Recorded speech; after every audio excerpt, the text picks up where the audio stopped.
A man was sitting quietly inside a small cafe waiting for his lunch when suddenly the door slowly opened and an elderly homeless man walked in. His coat was torn, his beard was gray, and his hands trembled as he looked around the room, clearly hungry but unsure if he was welcome.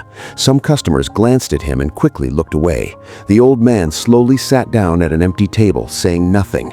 A young waitress named Sarah noticed him immediately. She walked over to a nearby customer and said gently, "Sir, I'm really sorry to ask, but would you mind if I serve that elderly man first? He looks like he hasn't eaten in days."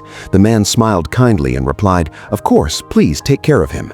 Sarah quickly brought the old man a warm plate of food and a cup of tea. The elderly man looked at the meal like it was the greatest gift he had ever received. He ate slowly, carefully, savoring every bite as if it had been a long time since someone had shown him kindness. When he finished eating, the old man reached into his pocket and handed Sarah a small folded piece of paper. She opened it and saw that it wasn't money at all. It was just a simple drawing of a sun, a house, and a stick figure standing beside it. Still, Sarah smiled warmly and said, "Thank you, sir." The old man nodded softly and quietly walked out of the cafe.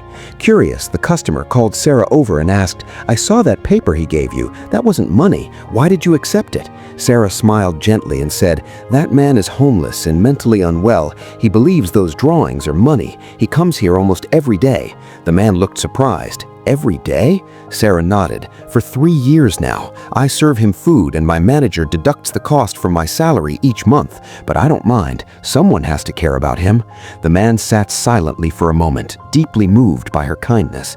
Then he stood up, placed a small envelope on the table, and began walking toward the door. When Sarah opened the envelope, her hands began to shake. Inside was a check for $40,000. She rushed outside and called after him, "Sir, this is too much." The man turned around, smiled softly, and said, "No, it's not. For 3 years, you fed someone the world forgot. Today, the world is finally paying you back." Sarah stood there speechless with tears in her eyes, realizing something powerful. Because sometimes the kindness you give in silence becomes the miracle that changes your life forever. Drop a heart if you believe kindness always finds its way back.